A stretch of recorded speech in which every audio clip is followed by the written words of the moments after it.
Bueno, compañeras, recordaréis que la semana pasada, cuando acabamos de hablar del tema de Aspasia, surgieron varios comentarios y uno de ellos, creo que fue el de Henry, pedía que se explicara un poquito qué era esto de los jacobinos y los girondinos para poder tener un mapa mental de manera que pudiéramos ir encajando las cosas que va diciendo Domenech en el texto. Porque claro, a los que no conocemos la Revolución Francesa, al menos en sus líneas generales, hay nombres y hay sucesos que podemos no ser capaces de colocar, ¿no?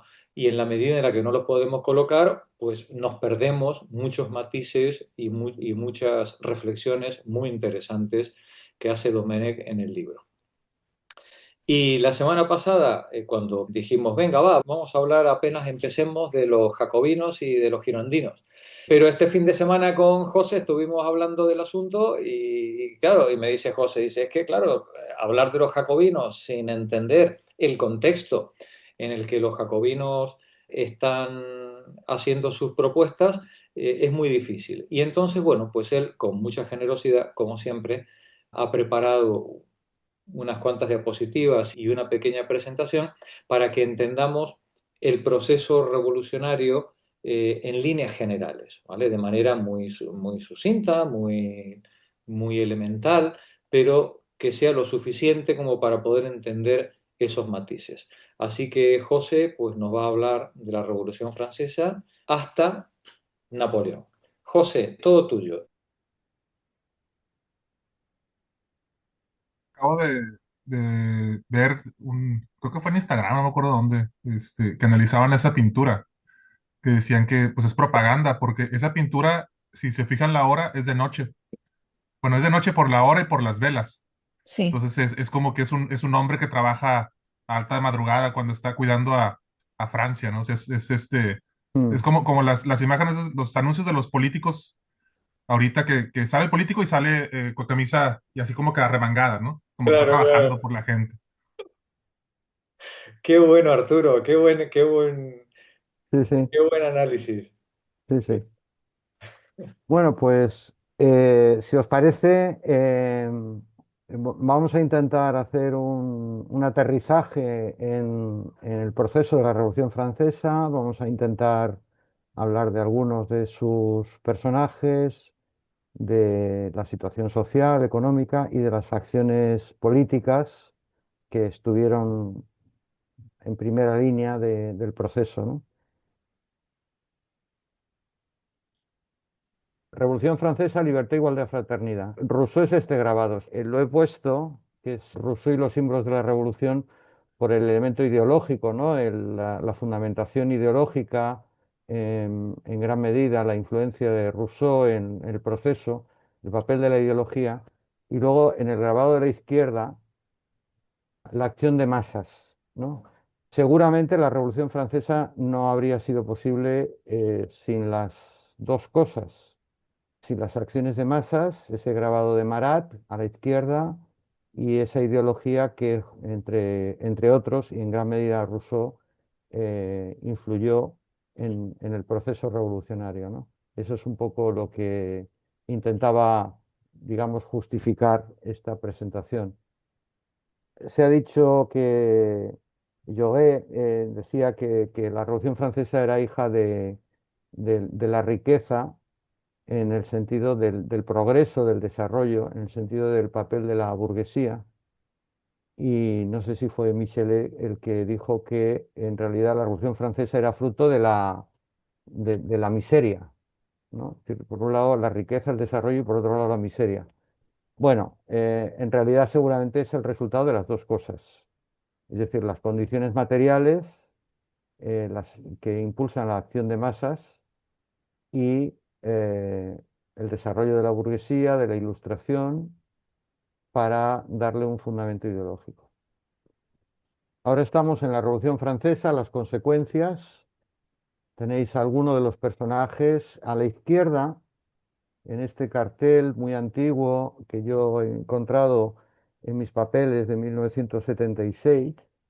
Manejado lo que tenía por casa y algunas cosas son bastante antiguas. tenéis algunos de esos personajes. El conde de Mirabeau, aquí arriba, Georges Danton, Camille Desmoulins, Maximilien Robespierre, que está aquí en el famosísimo cuadro, Jean-Paul Marat, Louis-Antoine Saint-Just y Noël Bobeuf. Las causas, yo aquí lo titulo como la crisis financiera del reino francés. Esto sería, yo creo que una lectura un poco economicista quizá, pero tiene una base muy importante. De hecho, casi todos los historiadores relacionan la Revolución Francesa con la crisis financiera del reino de Francia, ¿no? Francia era el modelo, o sea, el francés era el idioma de la cultura, su arquitectura neoclásica, imitada en todos los lugares, las actividades de ocio, toda la aristocracia se miraba en Francia. Francia era la gran superpotencia europea y prácticamente mundial. Se ha hablado mucho cuando se planteaba la oposición entre Francia e Inglaterra, el poderío inglés, pero el poderío inglés vendrá después. Francia con mucho, en el momento de la Revolución y en gran medida en la época napoleónica, Francia sigue siendo la gran superpotencia europea, incluso a nivel económico. Esto ya lo comentaremos un poquito, pero hay estudios más recientes sobre las condiciones de desarrollo de la revolución industrial en Inglaterra que sin duda alguna eran muy importantes, pero en Francia tenían ya un cierto desarrollo estructurado de otra manera, un cierto desarrollo notable, ¿no? Hay que partir de una de las grandes lastres que Francia va a tener, que es el apoyo financiero y militar que en la guerra de la autodominada independencia de los Estados Unidos o de las colonias americanas respecto a Inglaterra, el apoyo financiero y militar que dio Francia junto con España, que también le supuso un costo muy importante al proceso de lucha entre las colonias americanas e Inglaterra. Este costo le va a pasar factura de una forma muy notable al fisco, a las finanzas francesas. Y de hecho nunca se pudo recuperar, ¿no? Este es uno de los orígenes de las sistemáticas empréstitos que el Reino de Francia tenía que realizar constantemente a partir de este esfuerzo militar para intentar compensar un poco los gastos que había tenido. Empréstitos, evidentemente, que eran conseguidos fundamentalmente por parte de la burguesía francesa. La burguesía francesa y muy especialmente la comercial. Hay que pensar que aunque se han perdido colonias francesas, todavía existe un imperio colonial y la burguesía comercial, sobre todo, y financiera, tiene un peso muy importante. Esto va a ser uno de los puntos básicos del comportamiento de la burguesía en el proceso revolucionario en Francia. Esa burguesía financiera y comercial va a ser el núcleo duro de los girondinos, porque en gran medida tenían unos intereses, unas deudas con el Estado, con la monarquía francesa, que difícilmente veían que era posible compensar.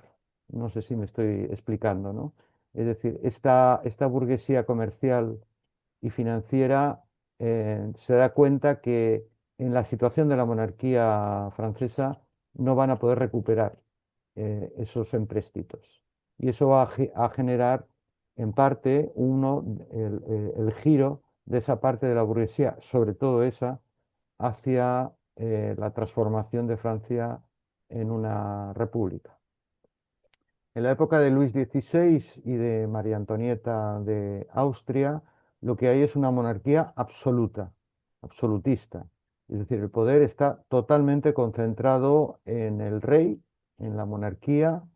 em, es una monarquía que vive en un lujo extremo, todos tenéis, supongo que en la cabeza, la caza, los desfiles, el famoso palacete de Trianón, que era donde se refugiaba María Antonieta y se disfrazaba de campesina y hacía de mujer del pueblo, junto con sus acompañantes, para jugar, para pasárselo bien.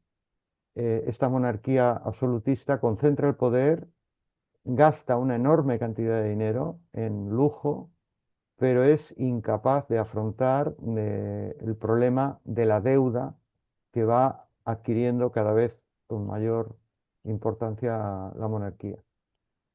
Estamos en una Francia que, como decía antes, es una potencia económica, pero es una potencia demográfica.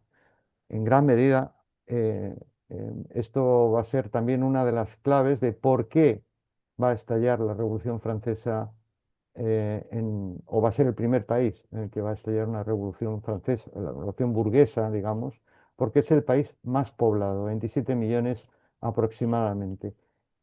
650.000 más seguramente en París. Y esto explica también algunos de los acontecimientos, cómo París se convierte en uno de los focos principales de la actividad política en toda Francia, ¿no? Eh, un pequeño análisis de las clases sociales, la nobleza, hay dos, fundamentalmente dos, la de espada, escribo yo aquí, que es, digamos, la aristocracia que viene de cuna, la aristocracia que arranca desde la Edad Media, y la nobleza de toga. La toga, ya sabéis, la que utilizan pues, los jueces o los abogados o los personajes que tienen un rol, digamos, de la corte. Este tipo de nobleza proviene en gran medida de sectores de la burguesía que se ennoblecen porque el rey les acaba dotando de títulos de nobleza. Es decir, hay dos noblezas, una de sangre y otra por títulos adquiridos, por sus servicios a la corte. Estas dos noblezas van a entrar en conflicto y esto se va a ver en su comportamiento tanto en los estados generales como ya después en la Asamblea Nacional. No hace falta decir que la nobleza refractaria, la que va a estar en la contrarrevolución y que va a ser más expedita en intentar derribarla, va a ser sobre todo la nobleza de espada, mientras que una parte de esta nobleza de toga es la que va a girar hacia posiciones más conciliadoras, al menos hacia las posiciones de intentar conseguir una monarquía constitucional, que cambie de alguna manera la estructura del Estado y de poder en Francia. Esta nobleza no paga impuestos, pero sí recauda los derechos señoriales. Eh, y eso es uno de los motivos por los cuales, en gran medida, esto unificó, en la Revolución Francesa, unificó a todos los sectores, tanto de la burguesía como de los sectores populares. Esta nobleza era un parásito que no pagaba al Estado nada, pero que además chupaba la sangre del pueblo. El clero, también hay dos sectores, el alto clero, muchos de ellos de origen noble, eh, eh, controlan los altos cargos eclesiásticos, obispos, arzobispos, abades, etcétera.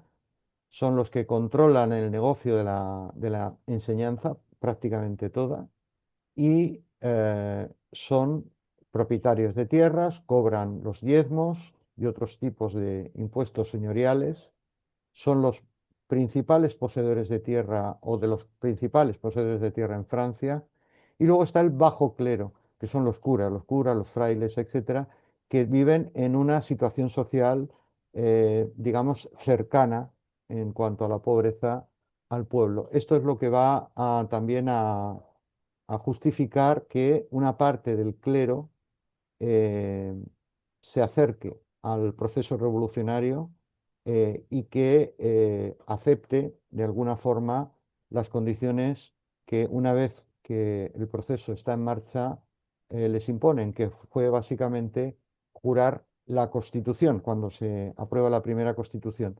Estos eh, curas y frailes van a tener, digamos, una posición de centro derecha, pero a favor de un cambio en la estructura de poder y en la organización política de Francia. Mientras que el alto clero, estos son los refractarios, los que no juraron la Constitución, van a estar en la reacción y van a estar vinculados a la contrarrevolución junto con la nobleza de espada, la aristocracia rancia, ¿no?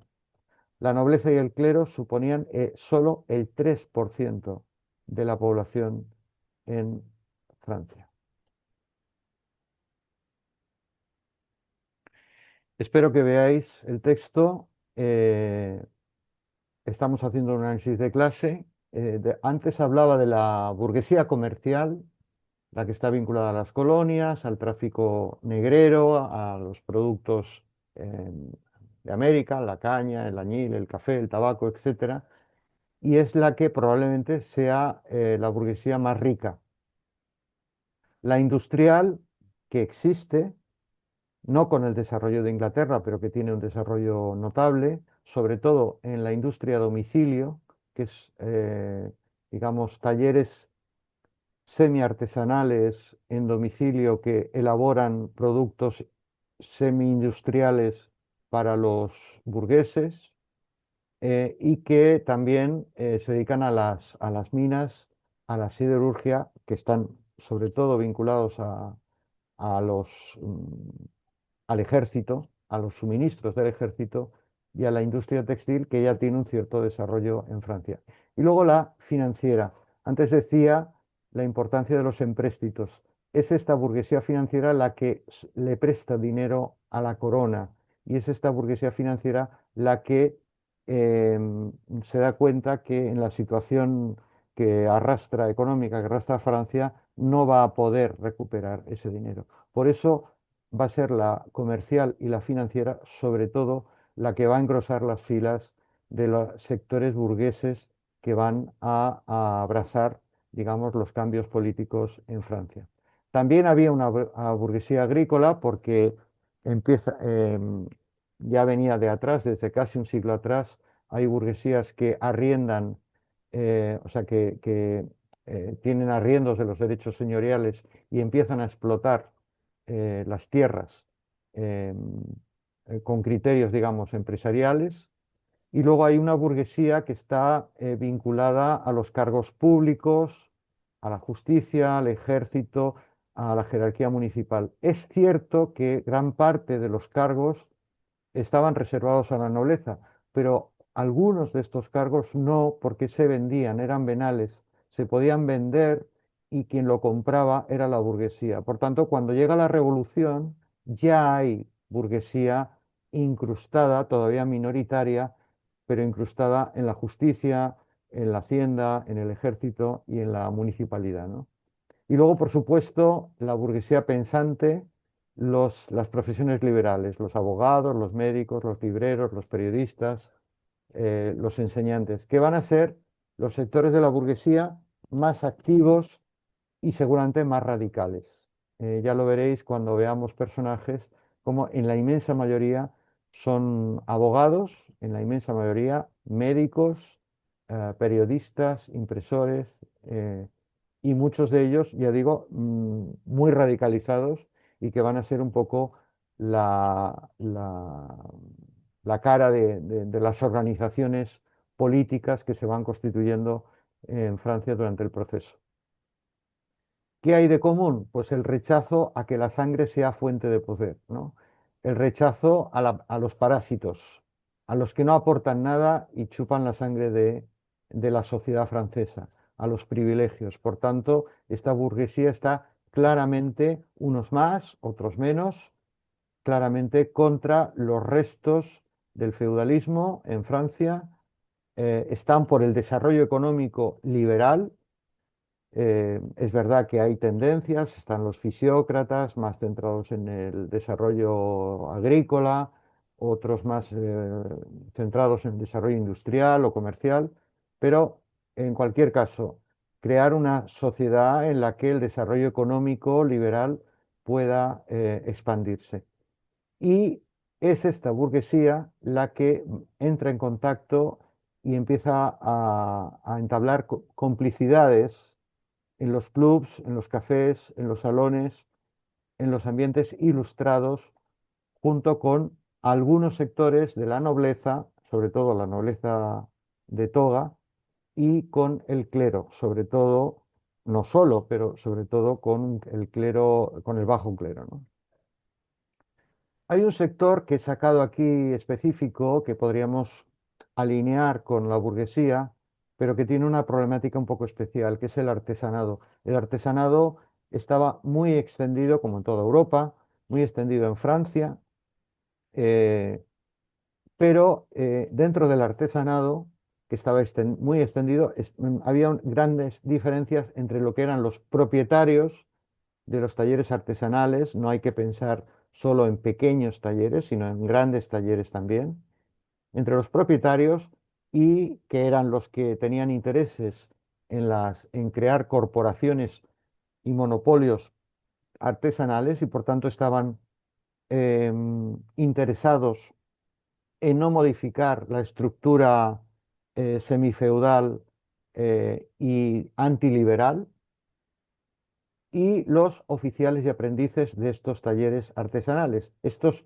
sí, primero, porque vivían como en el resto del pueblo, eran el pueblo, y porque los otros eran sus jefes, y porque eh, pensaban o creían que el desarrollo artesanal tenía más posibilidades si la estructura económica cambiaba hacia un modelo más liberal.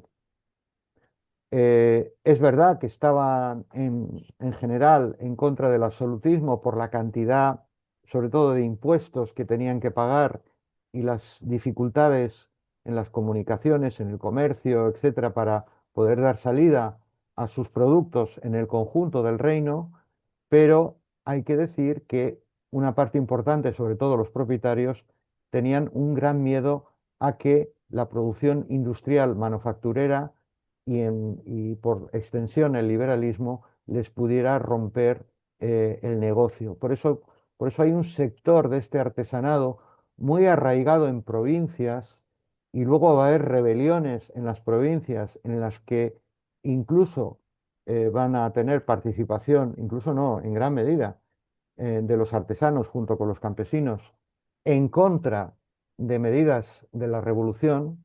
Esto se explica por este miedo a que el liberalismo, a que la producción industrial manufacturera pudiera romper, digamos, sus privilegios o el modelo tradicional en el que se habían movido.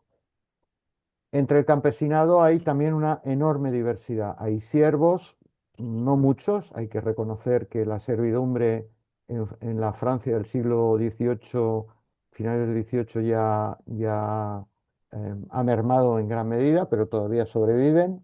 Hay braceros y jornaleros, muchos, y hay muchos propietarios, ya hay muchos propietarios, pero que tienen propiedades muy pequeñas de terrenos y de rebaños. Lo que tienen en común es que están fritos a impuestos. El impuesto de la talla, el impuesto de la gabela de la sal, el impuesto del molino, tienen que alojar a los ejércitos cuando se mueven, darles de comer, etcétera, las almazaras, el horno, es decir, llevar al horno, tenían un impuesto que pagar, no podían tener palomares, que era una de las fuentes de carne del campesinado principales, pues no podían tener palomares, no podían cazar porque la mayor parte de los terrenos de caza estaban en terrenos de los señores, y muchos de ellos son además arrendatarios de los señores, pero que apenas sobreviven. El 70% de los ingresos se les va en impuestos. o bien en dinero o bien en especie, al rey, a la iglesia o a la nobleza. Por tanto, el campesinado está claramente contra los privilegios feudales y señoriales, pero tiene miedo al liberalismo. Tiene miedo al liberalismo porque piensa que la introducción del capitalismo no es que lo tuvieran teorizado, pero sí que había una referencia, una intuición de que y tenían la experiencia de la burguesía que tenía propiedades agrícolas. No eran no estaban muy extendidas, pero ya los conocían. Entonces, esta introducción del liberalismo en el campo lo veían como una amenaza para su supervivencia. Es decir, esta situación que hemos descrito, muy paupérrima, en cierta manera les daba al menos para sobrevivir. El miedo era que la introducción del mercado y del liberalismo pudiera romper estas condiciones ancestrales y que pudieran, en cierta forma, arruinarse. Por cierto, como luego en gran medida pasó. Y luego, y esto no es despreciable, existe un lumpenproletariado, como diría Marx, que es 1 millón de vagabundos, mendigos y bandoleros en un país de 27 millones. 1 millón que deambulan por los caminos, que en algunos casos son bandoleros, y esto era muy frecuente, que asaltan casas, que se llevan la comida como pueden, etcétera. Este sector va a ser un sector que no tenía nada que perder con la revolución, en todo caso, algo que ganar. Por eso, en gran medida, la propaganda de la nobleza, del clero y en parte de la burguesía más conservadora va a relacionar a este lumpenproletariado con lo que luego veremos, la imagen del sans-culotte, ¿no? Del sin calzones. El calzón, como veremos luego en las imágenes, el calzón se llevaba hasta la rodilla y luego se llevaba una media, pero eso era signo de riqueza, lo llevaba la burguesía y lo llevaba la nobleza. Entonces, cuando se empieza hay una guerra de propaganda entre unos y otros, la burguesía y una parte de la burguesía, la nobleza y el clero hablan de que todos unos desarrapados, son todos unos salvajes, son violentos, etcétera. En realidad están hablando de este lumpen proletariado que lógicamente son de los más activos, porque son los que, por los que no tienen nada que perder, ¿no? Y está en unas condiciones mm, climáticas. Hay crisis climáticas, malas cosechas en diferentes años, 74, 76, que producen el hundimiento de los precios. Las malas cosechas encarecen los precios de los precios agrícolas y de la comida, en definitiva. Hay crisis ganaderas, 1785, hay sequías, hay nevadas. Todo ello, la mala alimentación genera epidemias. Las epidemias son redundantes constantemente, el cólera, el tifus, etcétera. Y, por ejemplo, en 1789, una vez más, el pan escasea y el precio se dispara. Los acaparadores, ¿no? Los acaparadores que van a ser uno de los focos de las primeras medidas que los gobiernos de la revolución va a tomar, que es combatir a los acaparadores. Esto el pueblo lo tenía muy claro. ¿Por qué? Porque toda esta situación de malas cosechas y de subida de precios lo que originaba en definitiva era hambre. Era frecuente el asalto a panaderías, el asalto a convoyes de alimentos, etcétera. Todo esto es un ciclo largo, es un ciclo que viene desde principios del siglo XVIII, ¿no? Todo esto origina motines, todo esto origina represión. En este ambiente es en el que vive eh, el pueblo.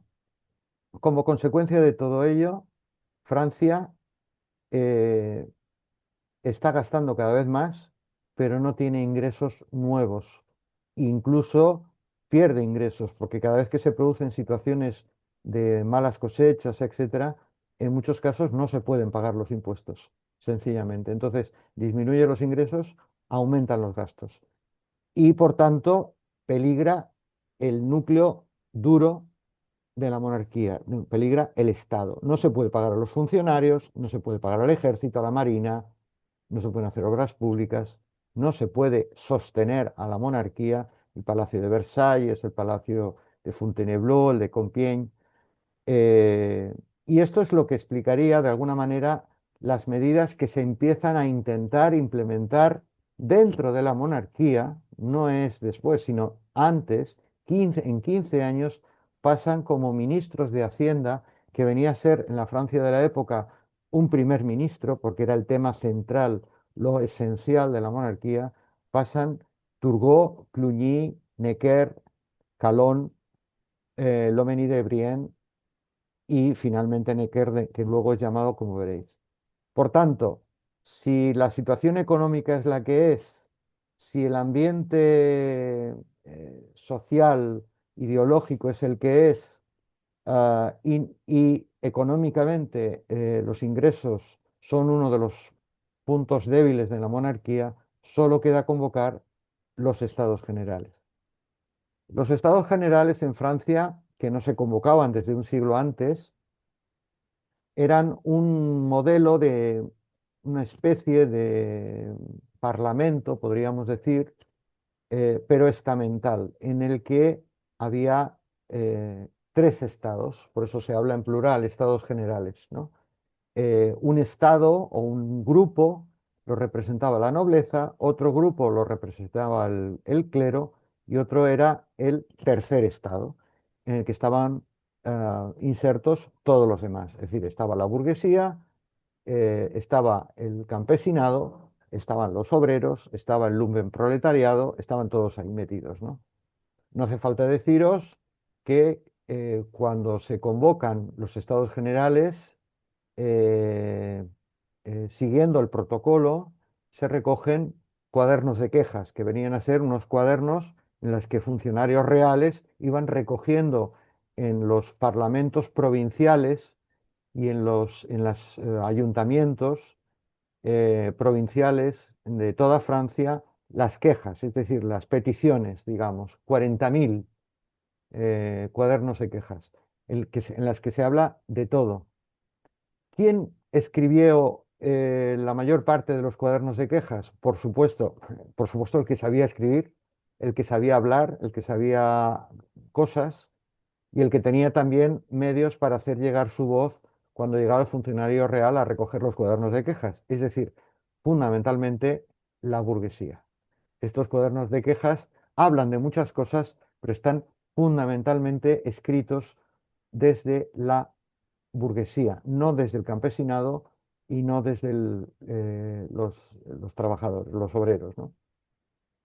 Cuando se convocan los estados generales, se hace porque ya no hay solución, es decir, todos los demás, todos los ministros de la monarquía han intentado algún tipo de reforma que intente aumentar los ingresos haciendo pagar a los que no pagaban, es decir, al clero y a la nobleza. Fijaros la proporción, ¿no? El clero representa unas 170.000 personas en los estados generales de 1789, la nobleza representa 270 diputados, 300.000 personas. El tercer estado representaba a los 27 millones.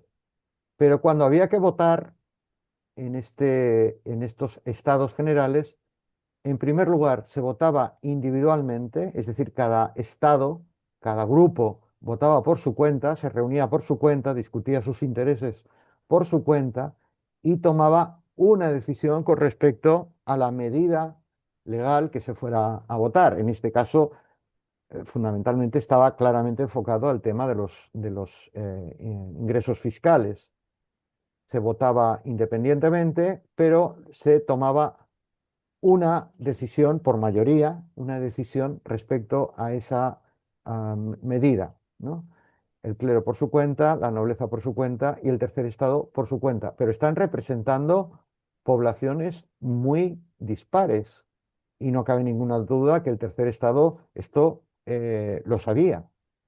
¿Cómo era posible que los que representaban a la inmensa mayoría de la población de Francia tuvieran un voto frente a los dos votos de los sectores privilegiados. Evidentemente, esto llevaba al bloqueo y de hecho el análisis de las medidas de los ministros de Hacienda que intentan más o menos plantear este problema son sistemáticamente boicoteados por la nobleza y el clero. Por tanto, cuando se convocan los estados generales, esto el tercer estado lo sabe. Por eso, nada más empezar el 5 de mayo de 1789, el tercer estado plantea, uno, que se reúnan todos juntos y no por separado, y dos, luego va a plantear que el voto sea por cabeza, es decir, eh, un diputado, un voto, y no votos separados eh, dentro del esquema antiguo, ¿no? Evidentemente esto no se acepta, son boicoteados, se les echa de la sala donde se estaban reuniendo y finalmente se van a la famosa sala del juego de la pelota, el jeu de paume. Y ahí, este es el cuadro de David, el juramento del juego de la pelota con Robespierre y una representación del tercer estado, incluyendo clérigos, y ahí toman la decisión de constituirse en Asamblea Nacional. Cuando se constituyen en Asamblea Nacional, es decir, representantes del pueblo francés, claramente están cuestionando el poder, el esquema de poder de la monarquía absoluta de Luis XVI, porque ya la soberanía no reside en el rey, reside en la Asamblea Nacional. Y hacen llamamientos a los otros dos estados para que se unan a ellos, que finalmente Luis XVI no tendrá más remedio que aceptar.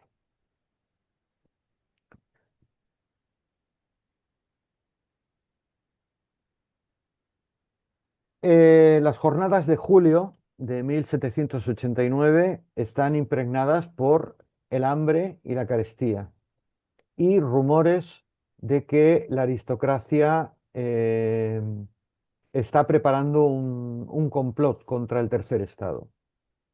eh, Sea el ministro, el último ministro que ya había estado en otra ocasión, Necker, es sustituido y se sabe que las tropas reales, la mayor parte mercenarias, están cercando París. Por tanto, la gente piensa que ese complot aristocrático va a acabar en un baño de sangre. El 12 de julio, uno de los que será uno de los líderes de la revolución, Camille Desmoulins, arenga a las masas. Se considera que este es probablemente uno de los precursores o de los principales líderes de la toma de la Bastilla. Arenga a las masas en el Palais Royal y la gente, digamos, toma conciencia de que tiene que defenderse. El 13 de julio, el Ayuntamiento de París crea la Guardia Nacional, que es el pueblo en armas, es decir, el reparto de armas a las diferentes secciones, departamentos y ayuntamientos de distrito en Francia y en París en concreto. La organización municipal está organizada en ayuntamientos de distrito. ¿Quién formaba parte de esta Guardia Nacional en este momento? Ya leímos en el seminario y cómo surge el lema de la revolución en el discurso de Robespierre cuando plantea que en la Guardia Nacional tiene que estar todo el pueblo, no solo la burguesía. Efectivamente, dependía de la renta el que se pudiera estar inscrito en la Guardia Nacional. Y se entrega el mando de la Guardia Nacional a Lafayette. Ya lo veremos al final como personajes. Lafayette era un líder muy conocido, muy famoso, militar, que aunque era noble, se había pasado ya en los Estados Generales, era uno de los primeros que se había pasado a la llamada a formar parte de la Asamblea Nacional y había sido un héroe, digamos, entre comillas, durante la guerra americana, había estado en el cuerpo de ejército que había enviado Francia a ayudar a las colonias americanas. Y era un hombre, por tanto, que tenía mucho prestigio militar y prestigio también em, dentro del proceso revolucionario, porque había dado el paso y él estaba por la Asamblea Nacional. Y se ponen a buscar armas. ¿Dónde las buscan? Pues las buscan pues donde podían, pero sobre todo en los arsenales. Uno de esos arsenales será la Bastilla. No es el único, pero era uno de ellos. Y además en la Bastilla se reunía otro elemento, y es que la Bastilla, además de ser un arsenal, era una prisión. Es verdad que en el momento del asalto de la Bastilla, el 14 de julio de 1789, no había muchos presos, pero era todo un símbolo de la represión, y además era un castillo, lo tenéis aquí abajo, en un grabado del siglo XVIII. eh, em, Había armas y había pólvora. Inmediatamente después de la toma de la Bastilla y la ejecución de su gobernador, del Liné, se desata no solo en París, sino en toda Francia, un movimiento descontrolado, protagonizado por el lumpenproletariado, por sectores del campesinado y probablemente del artesanado también, pero sobre todo estos dos sectores anteriores, que se dedica a tomar las tierras, a quemar archivos. Hay que pensar, esto es un fenómeno que se va a repetir luego mucho en el siglo XIX. La quema de archivos es muy importante, están en los ayuntamientos, están en las iglesias y están en los castillos. La quema de archivos era donde estaban digamos, los documentos legales de propiedad señorial. Por tanto, quemar esos archivos era quemar el rastro de los derechos señoriales que ellos estaban cuestionando en ese momento. Y asalto a los almacenes señoriales, evidentemente, había que comer de alguna manera. Se dejan de pagar impuestos y todo este, digamos, momento revolucionario, que es uno de los momentos principales, genera el primer exilio aristocrático. A partir de este momento se inicia una fuga de aristócratas a los países limítrofes, muchos a Inglaterra, pero otros a Holanda, a Bélgica, a Austria, que luego vendrá en una segunda ola de aristócratas huidos cuando se ejecute al rey. Para intentar acalmar la situación, el Luis XVI vuelve a llamar al ministro de Necker, que tenía una cierta prensa porque, como otros ministros, había intentado hacer reformas con anterioridad, que como veis no les habían dejado. Eh, Empiezan las ejecuciones de acaparadores, el problema que yo os decía antes del acaparamiento de alimentos, y se asalta el ayuntamiento y se transforma en una comuna revolucionaria representante, de forma asamblearia, representante de los sectores populares de París, y no es casualidad que estuviera presidida por Bailly, que era presidente a su vez de la Asamblea Nacional. Es decir, aquí hay claramente una fusión entre la comuna parisina y la revolución, digamos, parlamentaria que se había producido durante los Estados Generales y que habían acabado en la creación de la Asamblea Nacional.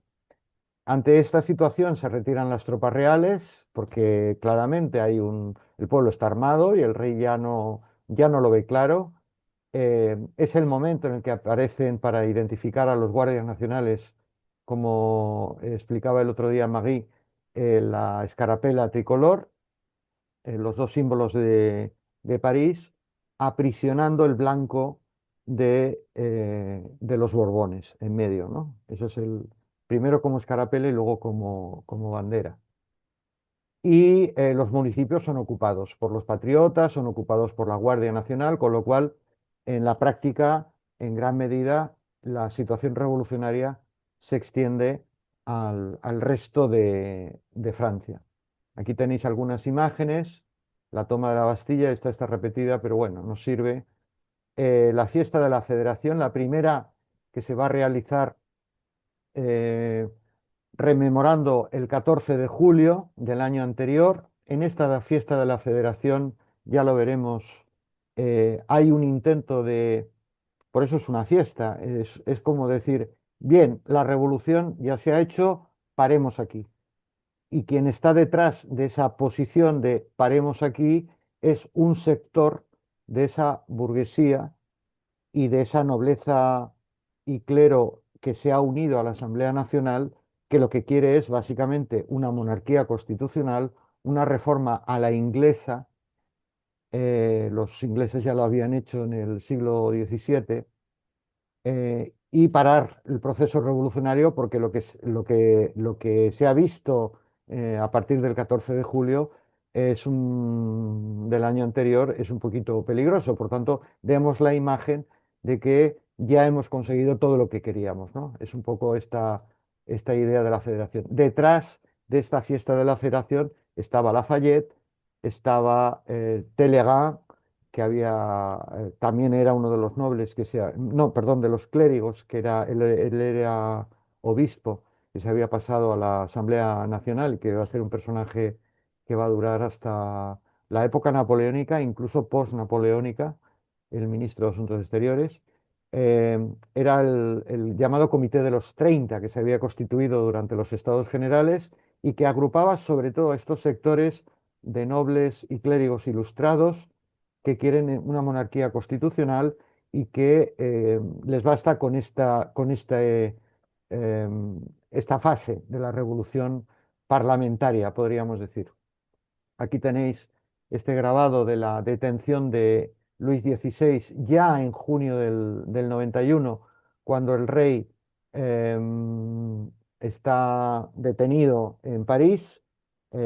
Ahora veremos por qué y toma la opción de huir. Las conspiraciones, siempre se ha acusado de que los sans-culottes y en general los revolucionarios estaban paranoicos con las conspiraciones, pero a verlas, haylas. O sea, había conspiraciones y de hecho la huida hacia Barents de la familia real fue el resultado de una de las conspiraciones para sacarlo de Francia, colocarlo en la frontera de Austria, ponerse al frente de un ejército austriaco que ya estaba preparado y invadir Francia y volver a la situación anterior de monarquía absoluta.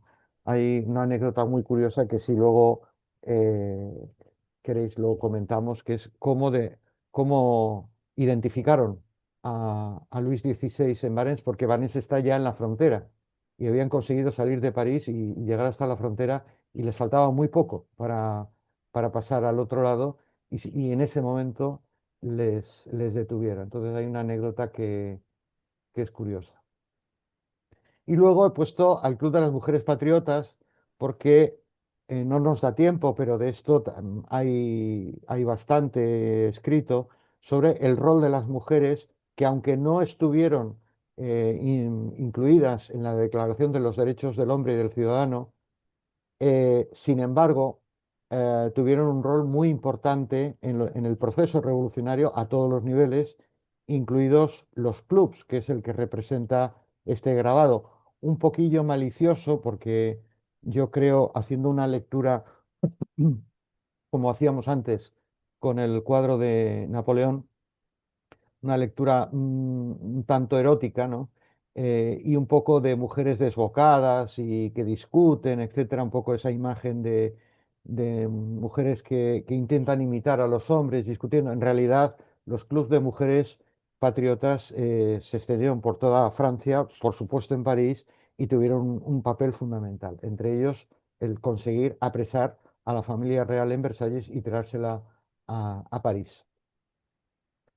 En 4 de agosto del año 90, la nobleza y el clero renuncian a sus privilegios ante la Asamblea Nacional. Esto lo hacen por dos motivos. En primer lugar, porque ya había una fuga de nobles y clérigos. Antes citaba a Talleyrand o al abad Sieyès, eh, o a Lafayette. Hay una fuga de nobles y clérigos que se están yendo a la Asamblea Nacional y que aceptan los planteamientos de la Asamblea. Y en segundo lugar, porque la situación, si no, desembocaba en una guerra civil, claramente, entre el pueblo y el tercer estado, ¿no? Entre el pueblo y la nobleza y el clero. Por tanto, la decisión y la presión en las calles hizo que finalmente, en bloque, la nobleza y el clero decidieran renunciar, aunque fuera formalmente, a sus privilegios, y con lo que se liquidó legalmente el sistema feudal en Francia. La Declaración de los Derechos del Hombre y del Ciudadano, que comentaba antes, el 26 de agosto, la igualdad civil, la igualdad fiscal, la desaparición de la servidumbre, de los derechos señoriales, la soberanía nacional, la separación de poderes, los derechos naturales, de propiedad, de seguridad, de resistencia a la opresión. Esto es influencia claramente americana, pero no se declaran anuladas las cargas que pesan sobre las tierras señoriales. Es decir, las tierras señoriales, ya no hay señoríos, ya no hay derechos señoriales, pero esas propiedades siguen siendo de los señores. Son propiedades, digamos, como dueños, y por tanto las rentas hay que seguirlas pagando. Solo en todo caso se las podía quedar un campesino si era rescatado con dinero. De ahí que el campesinado, a la altura de agosto de 1790 y en plena asamblea constituyente, está cabreado. Está cabreado porque no ha resuelto su problema principal, y se le exige rescatar las tierras señoriales, y seguirles pagando a los nobles y a los clérigos. Em, las cosas se ponen feas, el rey se niega en septiembre a firmar los acuerdos de agosto, es decir, todo lo que se estaba aprobando por parte de la Asamblea Constituyente. Em, y esto provoca, como decía antes con las mujeres, la marcha de 20.000 mujeres de San Antoine y de La Salle a Versalles, cogen a los reyes y se los llevan a París. El grito de "a París". ¿Por qué? En primer lugar, porque los tienen retenidos. O sea, si se los llevan a París, lo están, en la práctica el pueblo vigila y custodia a los reyes. Y en segundo lugar, porque el hecho de que el rey estuviera en París les hacía pensar que eso podría influir en la bajada de precios del pan, de los alimentos en general y sobre todo del pan. París estaba separado de Versalles, y la especulación consideraban que era más fácil. Por tanto, el rol de las mujeres es fundamental, ¿no? Por mucho que luego Lafayette se fuera corriendo detrás de ellas, pero quien consiguió, quien tomó la iniciativa delante del ayuntamiento de irse a Versalles fueron las mujeres, muchas de ellas las famosas pescateras, ¿no? Las famosas vendedoras de pescado, ¿no? Con sus largos cuchillos. Aquí tenéis el regreso de la familia real, el grabado, eh, en el siglo XVIII, de la familia real a París, que a partir de ese momento van a estar confinados. Y la fiesta de la Federación, que yo os comentaba antes, Lafayette y Mirabeau, este noble también influido por las ideas de la Ilustración. eh, Esta fiesta está pensada para decir hasta aquí hemos llegado, y a la vez le proponen al rey la propuesta de una monarquía constitucional. Pero el rey, como veréis, no le gusta la idea, y el 20 al 21 de junio escapa a Barents hasta que lo detienen, ¿no? Y ya lo devuelven a, a París, ya claramente detenido. El 3 de septiembre, como consecuencia de ello, se aprueba la primera Constitución francesa, apadrinada, ¿no? por el abad Sieyès, este ilustrado de la época del Comité de los 30, junto con Talleyrand y con Lafayette. Monarquía constitucional, en fin, monarquía en la que el rey sigue teniendo muchísimo poder, jefe del poder ejecutivo.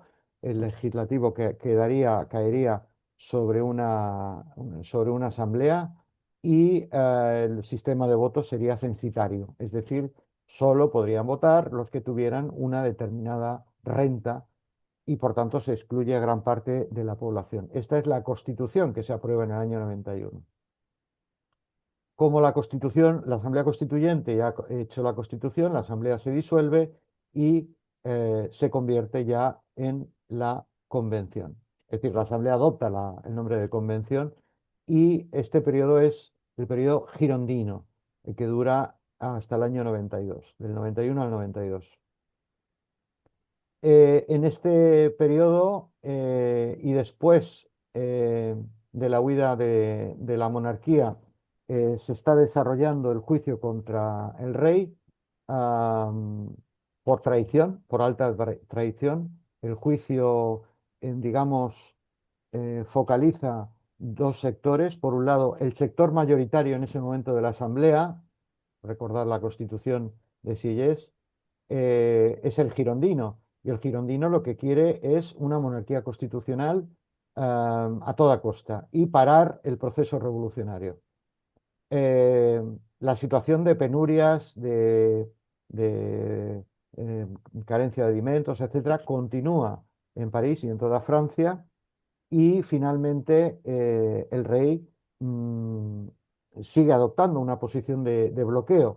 Incluso llega el entorno de Real, llega a lanzar el bulo de que él se fue a Barents, pero porque lo habían raptado.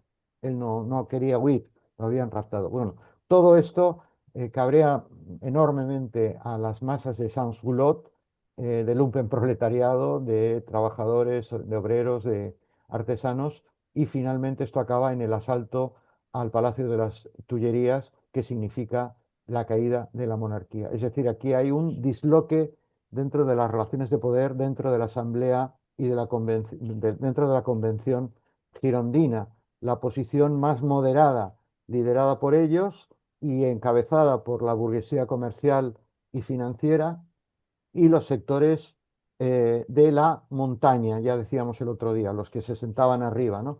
La montaña, que estaba compuesto por diferentes grupos, especialmente los jacobinos y los Le Cordeliers, los cordeleros, con sus líderes correspondientes. El sector de la montaña es un poco el que está constantemente planteando que aquí no hay alternativa, no hay posibilidades de monarquía parlamentaria. Lo que se necesita es un cambio de rumbo radical y implantar otra constitución política. Poco después se producen las masacres de septiembre. Este es otro de los brotes de violencia popular, como el que ya habíamos visto anteriormente en toda Francia, que son las masacres de septiembre, en la que la gente muy cabreada asalta castillos, asalta conventos, asalta mansiones, em, em, asalta almacenes, etcétera, etcétera.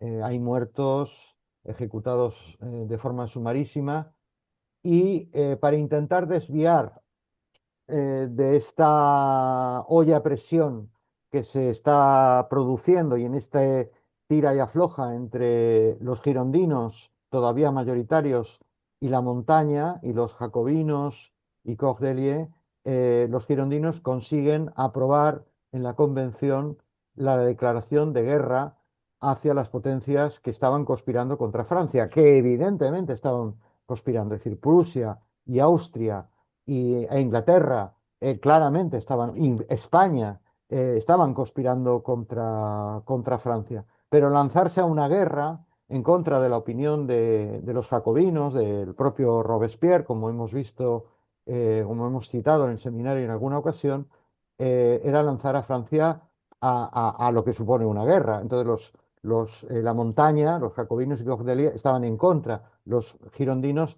sí estaban a favor y lo consiguieron aprobar porque era una forma de desviar la atención.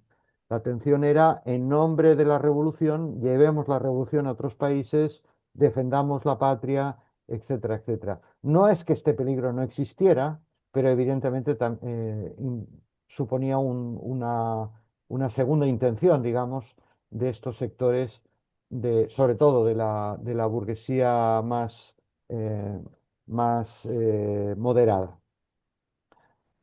A pesar de que hay algunas batallas bastante desastrosas para los franceses, finalmente se produce, por eso le he puesto la batalla de Valmy, que es una batalla muy referida para, digamos, recordar la entereza de los revolucionarios franceses frente al ataque exterior, porque los franceses lo consiguen ganar la batalla, el famoso cañoneo de Valmy, y esto, digamos, enorgullece a la nación francesa y se convierte en un icono, ¿no?, de la resistencia francesa contra el exterior. En este ambiente es cuando finalmente, y el proceso cada vez, el proceso contra el rey y la familia real va cada vez peor para la corona y finalmente se proclama la República el 21 de septiembre de 1792.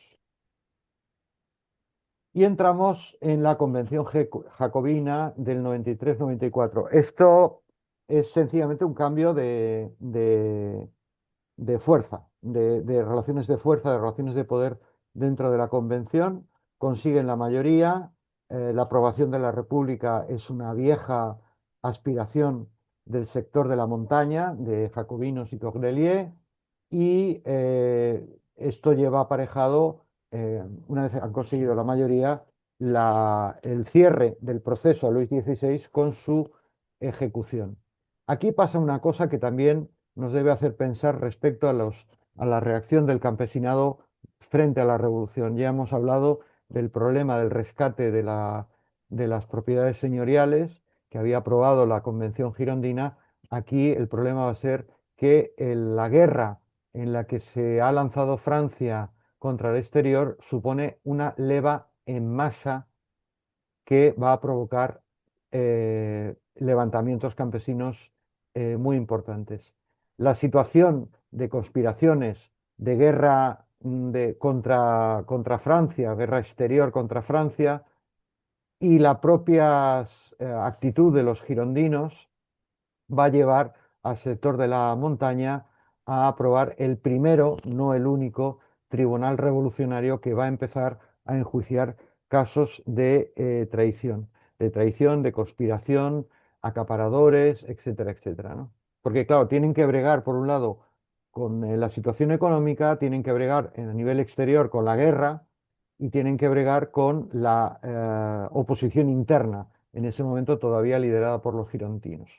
El 6 de abril se instaura el Comité de Salud Pública, dirigido por Danton, uno de los dirigentes principales de Le Cordelier, y que va a tener un papel, bueno, tuvo un papel fundamental en las jornadas del 14 de julio, eh, promotor de la reforma legal, tribunales y sistema judicial revolucionario, y un personaje muy querido, muy popular dentro de la revolución. En la situación, como se les está yendo de las manos a los girondinos, a los que quedan en la convención, hace que creen el comité de los 12 o de 12 para intentar que la comuna revolucionaria, sea controlada, la comuna de París, en París. Esto va a tener una reacción inmediata. Los sans-culottes, no precisamente dirigidos por la montaña, sino sencillamente cabreados por la actitud de los girondinos, entran en la convención armados y consiguen detener y aprobar que se detenga a todos los girondinos de la convención y al comité de los 12, con lo cual se los quitan de un plumazo. Es decir, vista la maniobra de los girondinos, la postura el 2 de junio de 1793 de los sans-culottes se acabó la fiesta, ¿no? Es decir, nos metemos en la convención y nos lo llevamos a todos a prisión. Luego empezarán a rodar cabezas. El 24 de junio se aprueba la Constitución del año 1, que es una constitución, no la voy a desarrollar, pero es justo un poco la anticonstitución anterior, ¿no? Es decir, es la que he declarado el sufragio universal, ampliación de derechos, refrenda los derechos naturales recogidos en la Declaración de los Derechos del Hombre y del Ciudadano, etcétera, etcétera. Es la constitución, digamos, jacobina por antonomasia. En ese contexto, hablando de conspiraciones, es cuando se asesina a Marat por la Cordé, que es una girondina. Esto estaba al cabo del día, es decir, hay que pensar que la gente se jugaba la vida en cuanto salía de casa, porque cualquiera, un monárquico, un girondino, un campesino cabreado podía clavarte un puñal. Y se aprueba la regulación de salarios y se pone tope a los precios del grano. ¿Veis? La preocupación, una de las preocupaciones de la etapa jacobina es dar de comer a la gente, pero eso solo puede ser por la intervención del gobierno revolucionario, la intervención en la economía. No, no tiene más solución. El Comité de Salvación Pública para controlar la, la- digamos, las conspiraciones internas y externas y los asuntos militares. En junio y diciembre del 73, los girondinos, los que quedaban en provincias, intentan de nuevo una revuelta, que son las famosas insurrecciones federalistas. Fueron importantes porque abarcó buena parte del noroeste, suroeste y sureste de Francia, o sea que fue muy, muy amplio, que fueron controladas por el gobierno revolucionario, pero como veis, cuando se les acusa de estar un poco histéricos o con las conspiraciones, es que conspiraciones eran constantes. O sea, la revolución estuvo constantemente sometida al estrés de ser derribada de una u otra manera, legal o por las armas, derribada del poder. Eh, y esta situación va a llevar a que cada vez más, sobre todo el Comité de Salvación Pública, em, tome medidas cada vez más de mayor control, de mayor represión. Y el 24 de marzo de 1794 los golpes ya no se dan a los monárquicos, ya no se dan ni siquiera a los girondinos, ya se da a la izquierda, a sus propios sectores de izquierda. Incluso algunos consideraban que los Cortelier eran su extrema izquierda, comparándolos con los jacobinos de Robespierre, ¿no? Y se va de esto, dentro de los Cordelier había, digamos, facciones, no son partidos exactamente, serán los precursores de los partidos, y había facciones, los les Exagérés como Hebert, o los Indulgents como Danton o Desmoulins, que habían sido héroes de la revolución. Estos son detenidos, acusados por traición y guillotinados. Esta es la izquierda ejecutando a líderes revolucionarios de su izquierda. El 3 de junio de 1794 se produce la fiesta del Ser Supremo, en la que Robespierre va a tener un papel muy importante. De esto creo que vamos a hablar más adelante. Esta idea deísta que se enfrentaba a sectores que habían intentado descristianizar la sociedad francesa en los años anteriores, como el caso de Berg, ¿no? Entonces, sectores del Comité de Seguridad Pública, perdón, del Comité de Seguridad General, em, bajo el cual estaba el Comité de Salvación Pública, o otros comités revolucionarios, no ven con buenos ojos la actitud de Robespierre en esta fiesta del Ser Supremo, que es una representación deísta en la que la razón, etcétera, consideran que es una especie de vuelta atrás. Se ordena la disolución de los comités revolucionarios. Esto lo viven como también como un aumento de la presión contra los sectores que no están de acuerdo con las medidas que está tomando el comité, y Robespierre a la cabeza. Y Esto estalla cuando hay una ruptura ya formal entre el Comité de Salvación Pública y el Comité de Seguridad General. Robespierre deja de asistir a las reuniones, incluso de la convención, y él llegó a ser presidente. Y esta ruptura va a desembocar en que el 27 de julio, todo este periodo desde el 5 de septiembre hasta el 27 de julio, es lo que se llama el terror, el gobierno del terror. Lo del terror en el sentido de la represión frente a la conspiración interna y externa.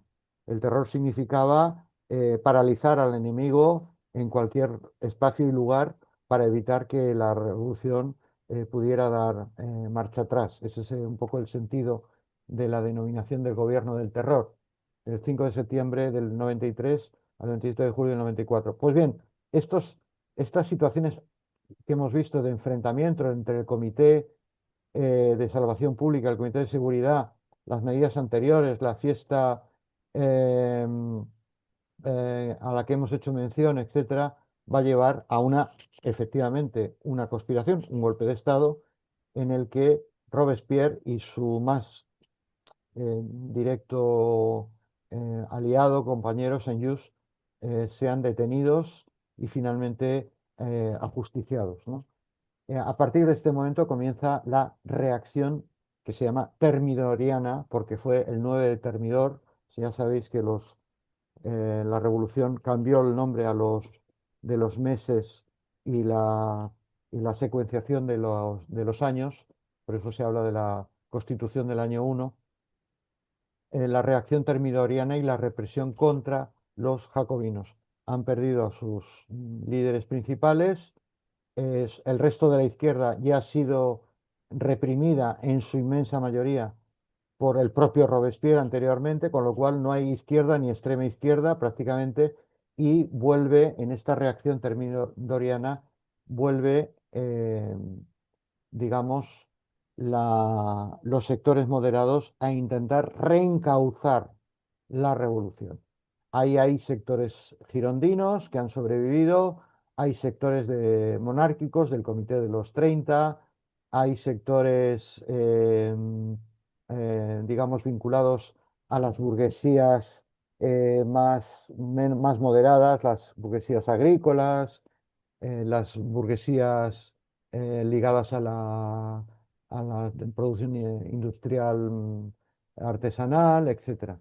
Y este giro hacia la derecha es el que va a implantar entre 1795 y 1799 el Directorio, nombre cogido también del mundo clásico. El Directorio eh, eh, lo que va a implantar es una nueva constitución, la constitución del año 3, que lo que va a hacer es bajar todavía más los listones de la del año 1, restricciones en todos los sentidos, participación popular, etcétera. Fin de las reformas, se abolen las reformas de la época de la Convención Jacobina, se abolen los precios de los topes de precios, sobre todo de los alimentos. Esto va a originar más motines y enfrentamientos.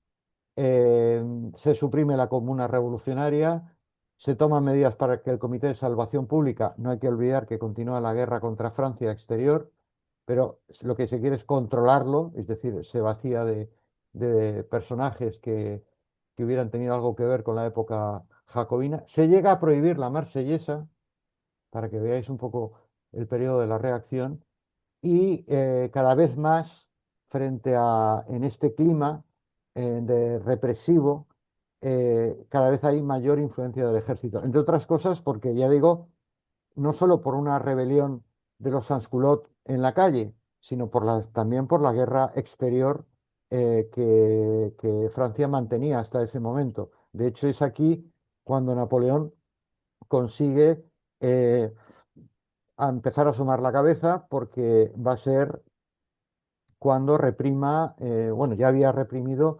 un intento de rebelión, de insurrección monárquica en París a golpe de cañonazo. Ahí se había hecho ya muy, muy popular, y luego ya va a seguir su carrera militar en la campaña de Italia y luego en la campaña de Egipto.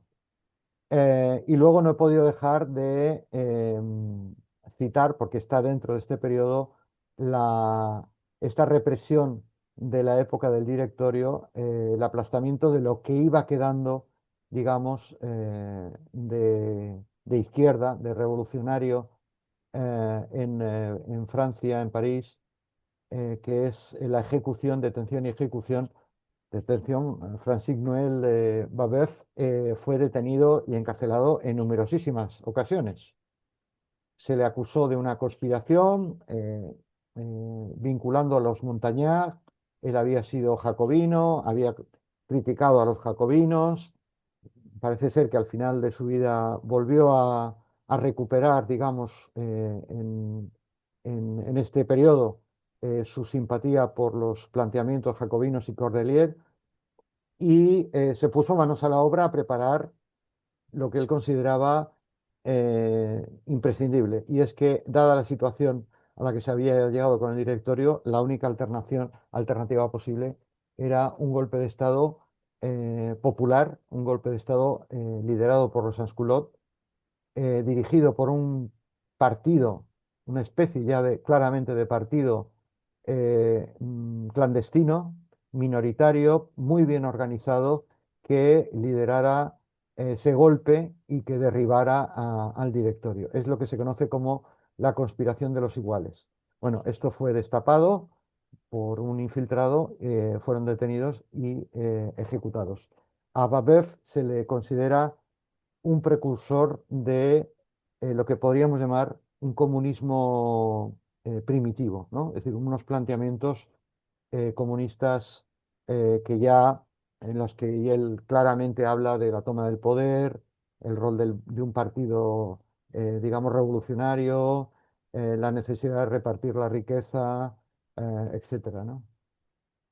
Y por último, ya finalmente desembocamos en el consulado. El consulado es el resultado de esta evolución. A ver, ¿qué me digo?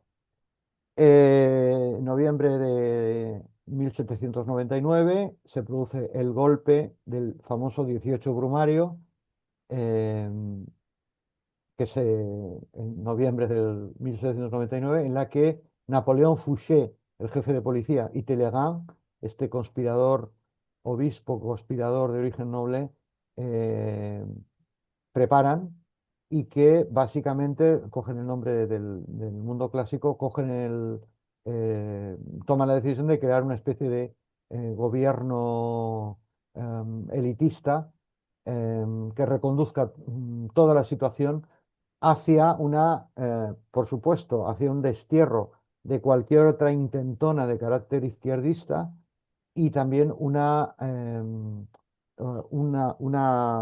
amansar la revolución, volver a sus cauces, a unos cauces controlables, el estallido y el proceso revolucionario que había vivido Francia. Los cónsules eran Sieyès, el abad, Ducos y el propio Napoleón como primer cónsul, que luego serán sustituidos hasta que finalmente Napoleón en 1802, durante 2 años, sea nombrado cónsul vitalicio de por vida, hasta que finalmente toma la decisión en 1804 de, bueno, pues si ya era cónsul vitalicio en una Europa llena de emperadores, pues le mirarían, como él decía, le mirarían con más respeto si él mismo se autoproclamaba emperador de los franceses.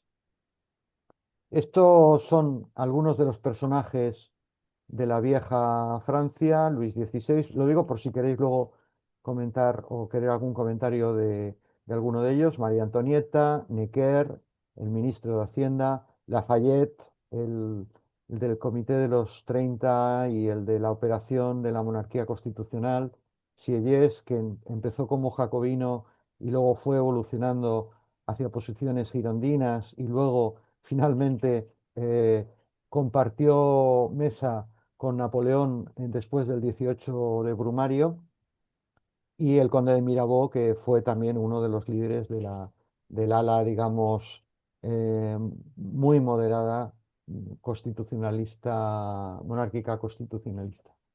Este es de Moulin, que probablemente sea uno de los representantes de los revolucionarios.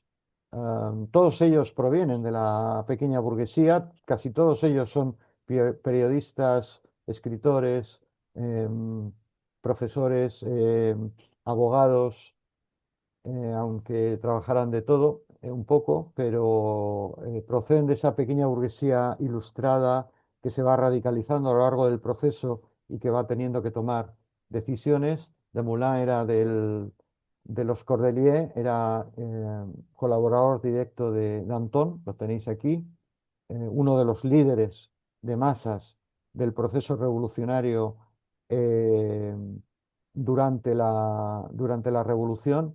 Se le ha criticado que los girondinos le apoyaran en un momento determinado, pero los apoyaron para un cargo, pero eso no supuso como que él fuera girondino ni que ellos, él mismo, no les cuestionara, ¿no?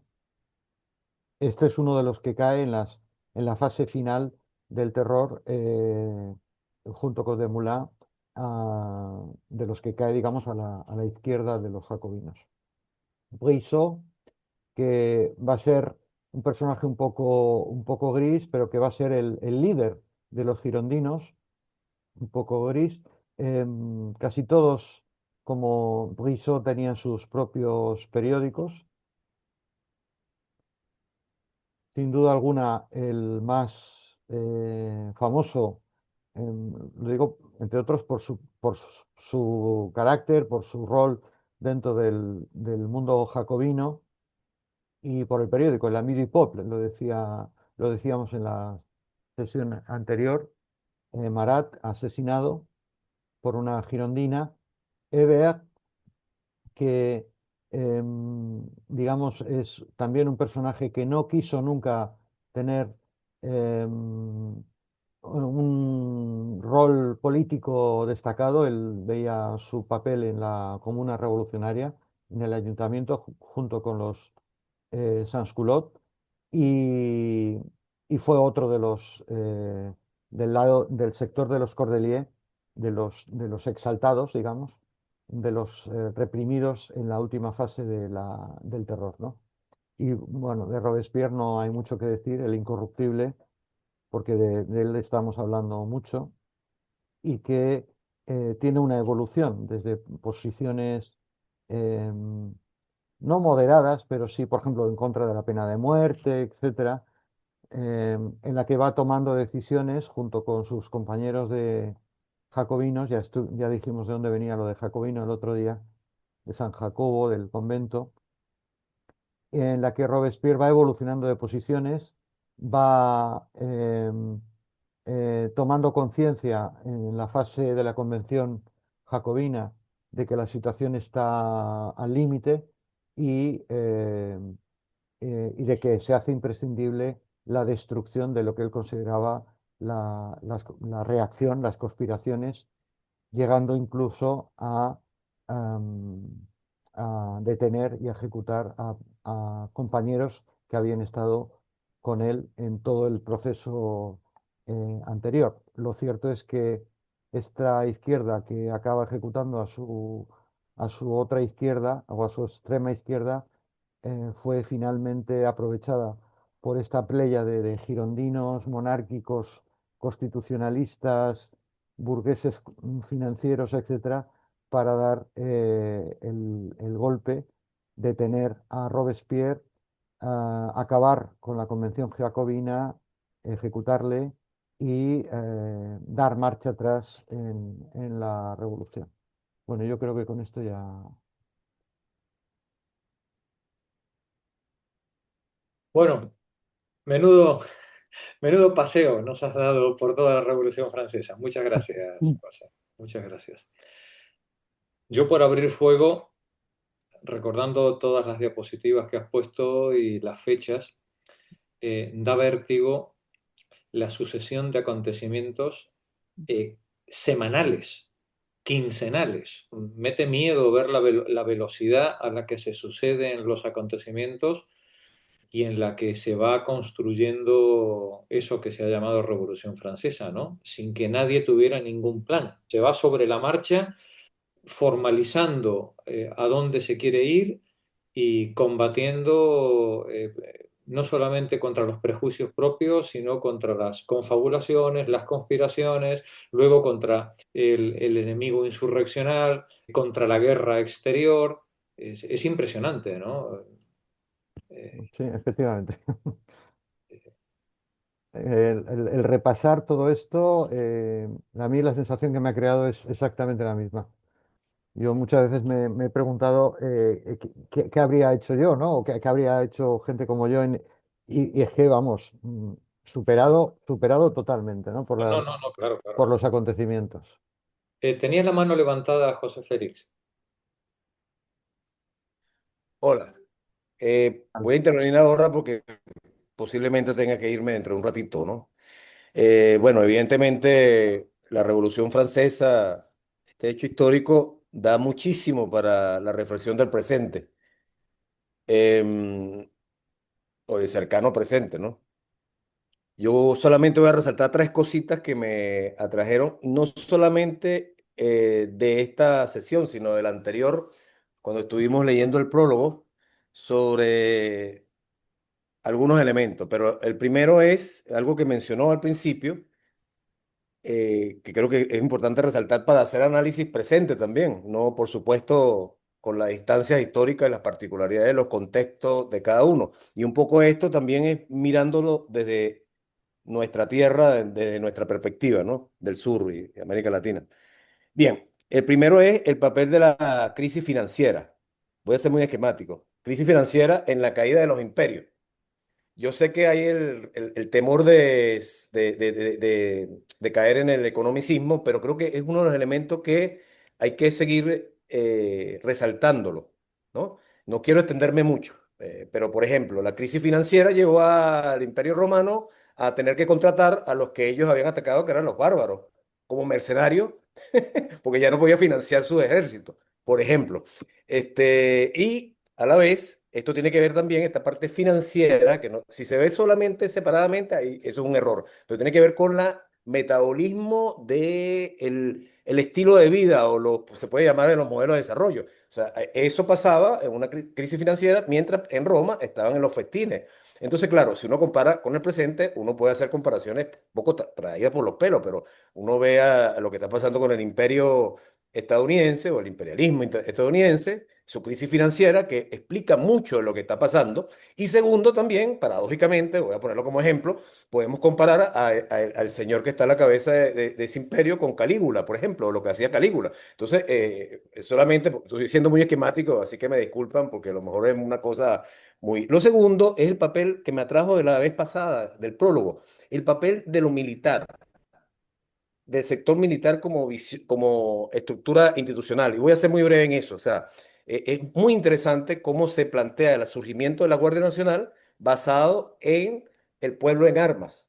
Y eso es un tema muy interesante porque por lo general uno se formó, en el caso de la formación que yo tuve, que fue la formación de la democracia post-dictadura de Pérez Jiménez, con que los militares no tenían que meterse en política, ¿no? Pero resulta ser que los militares se metieron en política porque Bolívar, Simón Bolívar y Francisco de Miranda eran civiles y militares también, ¿no? Entonces, el tema de la tensión en los procesos políticos, estoy hablando muy desde América Latina, ¿eh?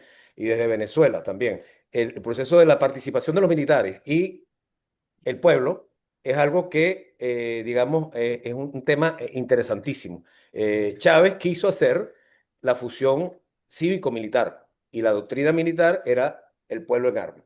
Bueno, lo dejo también, esquemático también, o sea, un tema esquemático. Y en América Latina, los ejércitos eh, o los sectores militares son muy importantes para explicar mucho de los fenómenos, de los golpes, de incluso en el caso de tremendo, lo complejo que es comprender la realidad venezolana, también la procedencia y la historia del sector militar también explica mucho. Entonces es un tema, yo sé que es un tema muy complejo, porque tenemos casos como la Revolución Mexicana, que eran militares que venían de una revolución, y tenemos casos como la Revolución Cubana, que venían los barbudos, jovencitos, bajados de la montaña que formaron las Fuerzas Armadas Revolucionarias Cubanas. Entonces, tenemos de todo, pues, hasta ejércitos que son formados solamente por las élites, en casos concretos de América Latina que no quiero mencionar. Y tercero, con eso termino, y voy a ser muy breve, es otro ejemplo para el aprendizaje histórico, la izquierda ejecutando a la izquierda, ¿no? Y siempre en esto me recuerdo la imagen de Saturno devorándose a sus hijos. Bueno, con eso termino, porque esto último es para comentarlo, ya para hacer un seminario aparte, ¿no? Sí. Pero es que, en verdad que muchas gracias por la exposición, profesor, porque es realmente tremendo, pero creo que la mayor provecho es ver no solamente revisar ese pasado, de los aprendizajes de ese pasado, sino verlo en el presente sin caer, por supuesto, en anacronismo y todo eso que dicen los historiadores que no podemos trasladarlos al presente, pero sí tiene muchas lecciones, por supuesto. Gracias. Gracias a ti, José Félix. Efectivamente, menudos tres tips has soltado, ¿no? Es decir, la cuestión de la crisis financiera, evidentemente, los imperios nunca pueden caer en su momento de esplendor. Un imperio solamente puede caer o puede modificarse en momentos de crisis. Y esas crisis, lamentablemente, no las puede generar la oposición, porque cuando el imperio está en su esplendor, tiene un poder represivo que es inapelable, ¿no? Es justamente en los momentos de crisis cuando se abre la ventana de oportunidad para que pueda haber modificaciones o caídas, ¿no? Efectivamente. Luego, segundo tip, el pueblo en armas. Es que, claro, es que, fijaos, si hay algo que arrugue, que le erice el pelo a la burguesía y a la aristocracia, es pensar en eso de repartir tridentes y palos entre el pobrerío, ¿no? Claro, cuando la canalla, entre comillas, está armada, resulta que ya no la puedes mangonear, ya no puedes llevarla para donde tú quieres. Por eso, José Félix, muchos movimientos, entre comillas, revolucionarios se han amilanado ante la disyuntiva de o dejarse pisotear por el amo o entregar las armas al pueblo. Claro, entregar las armas al pueblo, ostras, eso es una cosa, eso son palabras mayores, efectivamente, ahí le has dado. Y de eso vamos, tanto de lo primero como de esto otro, vamos a tener que hablar mucho en este seminario y en siguientes, porque como bien dices, estas dos cuestiones dan para seminario entero, ¿no? Y el tercer tip, también muy acertado.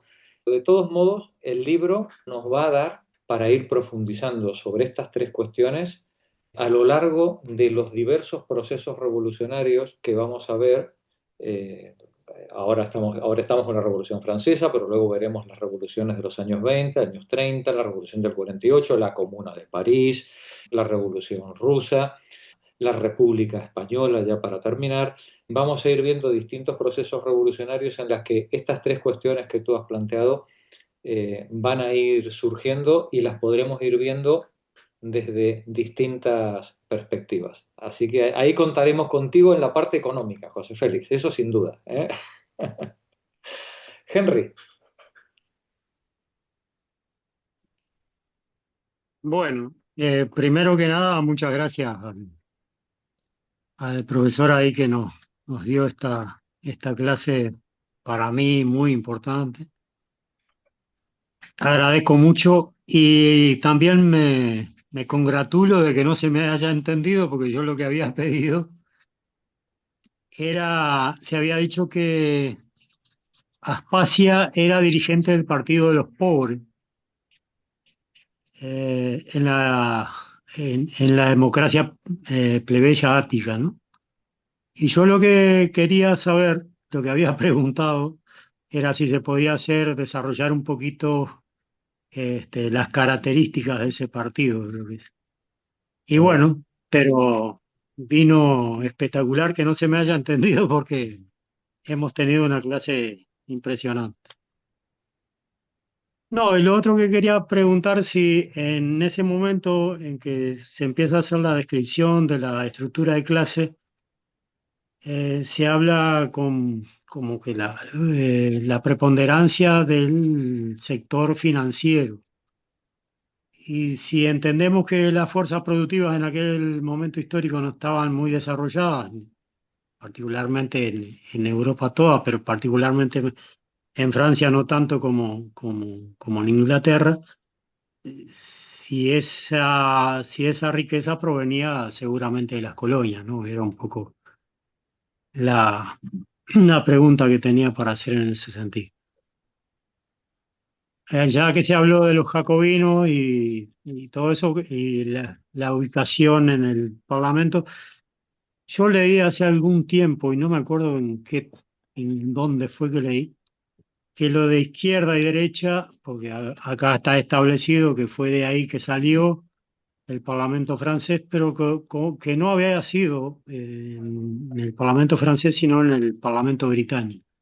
No sé si se puede hacer Mm. alguna consideración a ese tema. Nada más. Muchas gracias. José, un segundo nada más. Con respecto a Aspasia, pobre, que le tenemos mucho cariño. De Aspasia hablaremos otra vez, pero cuando la podamos insertar dentro de la historia de Grecia.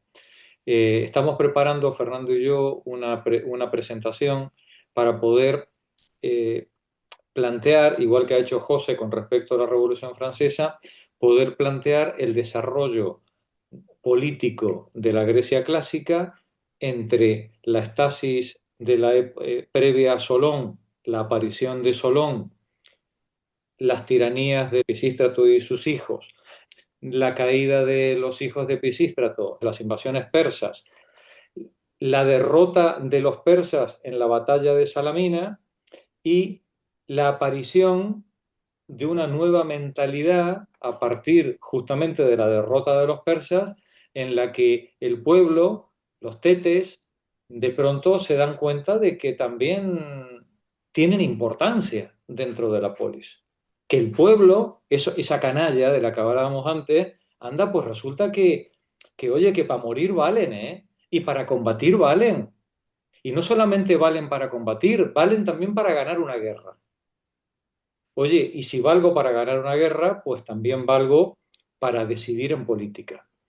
Ahí es donde va a irse formando este partido entre comillas de los pobres, que no es tal, pero bueno, ahí es donde se va a ir formando esta nueva mentalidad que va a dar lugar a sucesivas reformas en los años siguientes hasta esa democracia clásica que hemos conocido en época de Pericles y de Aspasia, ¿no? Pero eso se quedará para después de la publicidad, como decíamos, en otro momento, cuando podamos, Fernando y yo, en las próximas semanas, montar un esquema bueno, que sea medio defendible y medio coherente, ¿no?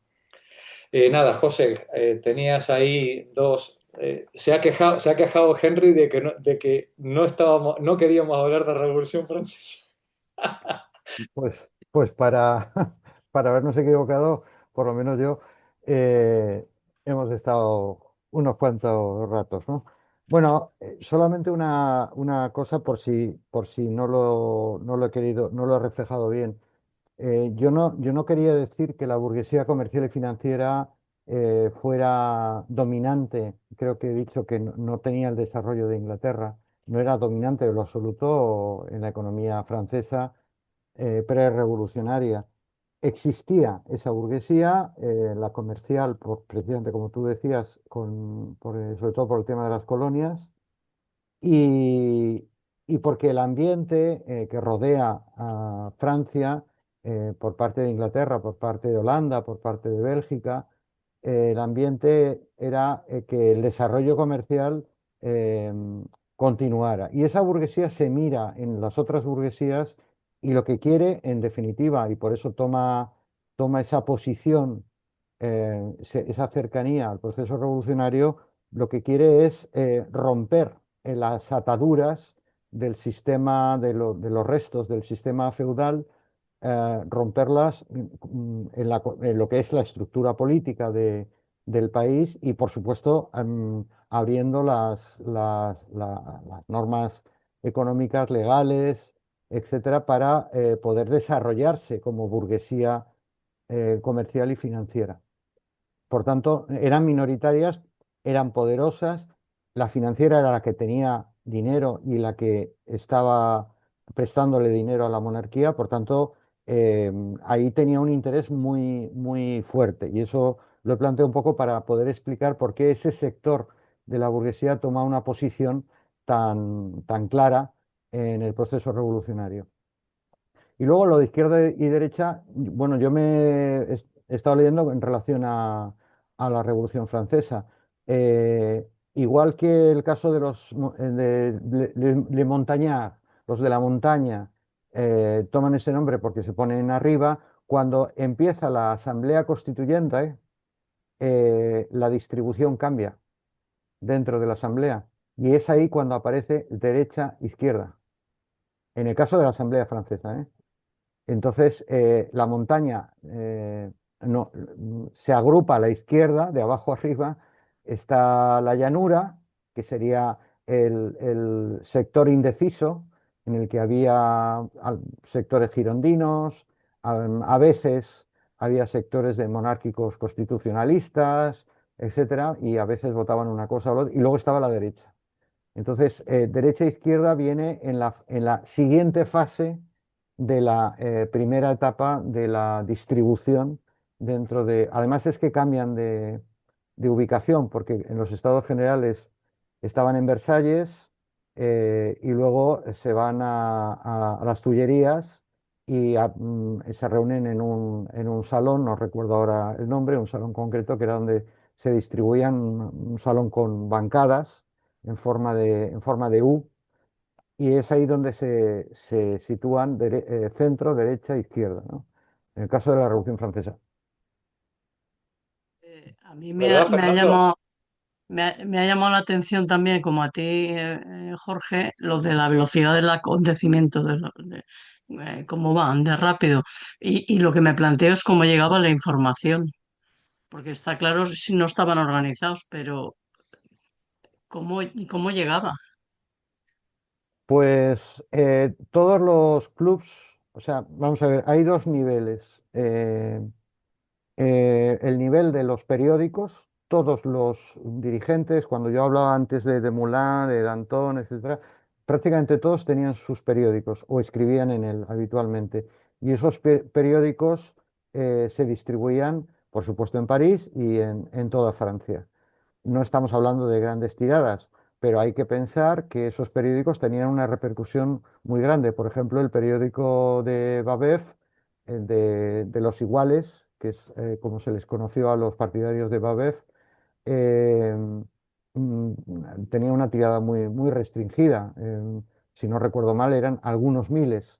Otros periódicos eran 10, 20.000, 30.000 periódicos, pero y sin embargo, Babel tenía auditorio. Y eso es porque se combinaba con el segundo escalón, que es en los clubs, que esos sí son a imitación inglesa. En los clubs, en los salones, en los cafés, donde se reunía los partidarios de estas alas, de estos sectores políticos, no llamamos exactamente partidos, pero lo que después serán partidos en esos clubs, además de pasarse información, cuestionar lo que se iba a discutir al día siguiente en la asamblea o en la convención, mandar quejas, reivindicaciones, etcétera, se leían los periódicos. Entonces, que hubiera más o menos periódicos no quiere decir que hubiera pocos lectores, había muchísimos y eso pasaba también en provincias.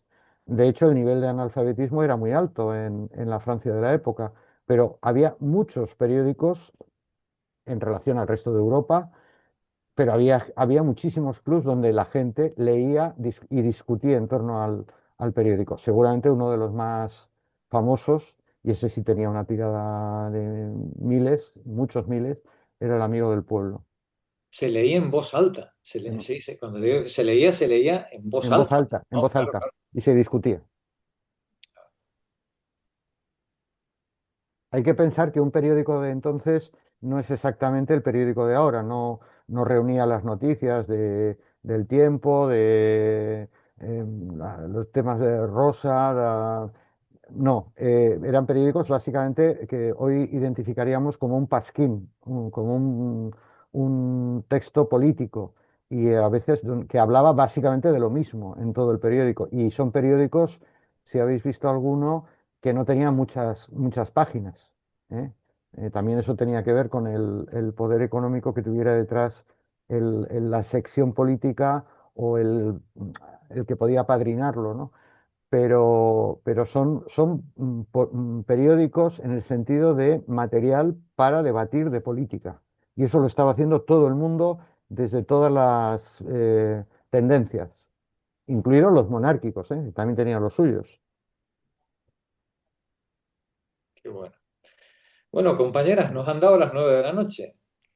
Si os parece bien, lo dejamos aquí y el jueves que viene volvemos a Aspasia y si os gusta, si es vuestro clamor, claro, yo siempre me someto al voto popular, faltaría más, ¿no?